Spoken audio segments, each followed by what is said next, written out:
ஆனந்தி, புதுச்சேரி சட்டசபை அருகே பாலை கொட்டி பால் உற்பத்தியாளர்கள் ஆர்ப்பாட்டத்தில் ஈடுபட்டதால் இதிலே புதுச்சேரி பரபரப்பு ஏற்படுத்தியது. புதுச்சேரி சட்டசபை அருகே பால் உற்பத்தியாளர் சங்கம் சார்பில் பாலை கொட்டி ஆர்ப்பாட்டம் நடைபெற்றது. ஆர்ப்பாட்டத்தில் தமிழ்நாடு பால் உற்பத்தியாளர் சங்க பொதுச் செயலாளர் பெருமாள் கண்டன உரையாற்றினார். பால் கொள்முதல் விலையை லிட்டருக்கு 60 ரூபாயாக உயர்த்தி வழங்க வேண்டும். தீவன மானியத்தை நேரடியாக வழங்காமல் அதாவது ஆலை மூலமாக உற்பத்தி செய்து தீவனத்தை மானிய விலை வழங்க வேண்டும். பாலுக்கு லிட்டருக்கு 5 ரூபாய் ஊக்கத்தொகை வழங்க வேண்டும். தேர்வு செய்யப்பட்ட பயனாளிகளுக்கு 500 மாடுகளை உடனே வழங்க வேண்டும்.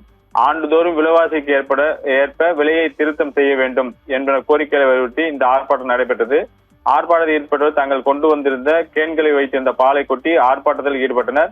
முன்பாக பால் உற்பத்தியாளர்கள் சங்கத்தினர் அண்ணா சாலை அருகே பால் கேன் மற்றும் கறவை மாடுகளுடன் வந்தனர். அப்போது நகராட்சி அதிகாரிகள் மாடுகளை தெருக்களில் திரியவிடக் கூடாது என கூறி அவற்றை பறிமுதல் செய்தனர். இதையடுத்து பால் உற்பத்தியாளர்கள் மாடுகளை அங்கே விட்டுவிட்டு பால் கேனுடன் அங்கிருந்து ஊர்வலமாக வந்து இந்த பாலை கொட்டி ஆர்ப்பாட்டத்தில் ஈடுபடுத்தி புதுச்சேரியில் பரபரப்பு ஏற்படுத்தது. ஆனந்தி,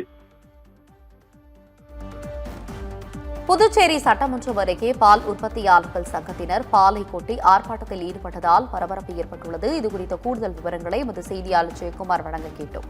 தகவல்களுக்கு நன்றி ஜெயக்குமார். 2022 புதுவை மாநில அரசும் பான்லே நிறுவனமும் 1 லிட்டர் பால் 8.2 SNF கொழுப்பு அல்லாத இதர சத்துகள், 4.3 ஃபேட் கொழுப்பு சத்துள்ள 1 லிட்டர் பாலை 37 ரூபாய் என்று விலை அறிவித்து கொள்முதல் செய்கிறது. ஆனால் நடைமுறையில் அந்த அளவுக்கு 4.3 ஃபேட்டும் 8.2 கொழுப்பு சத்தும் கொழுப்பு அல்லாத இதர சத்துகளும் கொடுப்பது என்று ரொம்ப கஷ்டம். கூடுதலான தீவனம் கொடுத்தாலோ அல்லது வரட்டு கறவையில் மட்டும்தான் வரும். 90% கறவை மாடுகளில் அந்த அளவுக்கு அரசு கேட்கக்கூடிய சத்து அளவு என்பது வராது. ஆனால் நடைமுறையில 1 லிட்டர் பால் என்பது 31-32 ரூபாய்க்கு மேல கிடைக்காது. இன்னும் குறைவாக 30 ரூபாய்க்கு மேல தான் கிடைக்கிறது.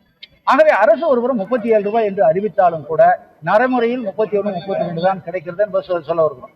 இப்போ தற்போது நாங்க என்ன கேட்கிறோம்னா, அந்த அளவு என்பது தரத்தினுடைய அளவு என்பதை 4.0 ஃபேட்டு 8.0 SNF கொழுப்பல்லாத இதர சத்துக்களை 4.0 8.0 தான் அனைத்து கறவையாளர்களுக்கும் அறிவிக்கக்கூடிய பால் விலை கிடைக்கும். 1 லிட்டர் பால் அந்த அளவில் 60 ரூபாய் விலை தீர்மானித்து கொடுக்க வேண்டும் என்று வலியுறுத்துகிறோம். அதுபோக மக்களுக்கு என்ன சொன்னா, இது உணவுக்கான உற்பத்தி. இதை ஊக்குவிக்கக்கூடிய வகையில அரசு ஊக்கத்தொகையாக ஆந்திராவில், கர்நாடகாவில், குஜராத்தில் வழங்குவது போல இங்கும் 1 லிட்டர் பாலுக்கு 5 ரூபாய் ஊக்கத்தொகை வழங்க வேண்டும் என்று கேட்கிறோம். அதுபோல சொன்னா 50% மானியத்தில் தீவனம் வழங்க வேண்டும் என்று கேட்கிறோம்.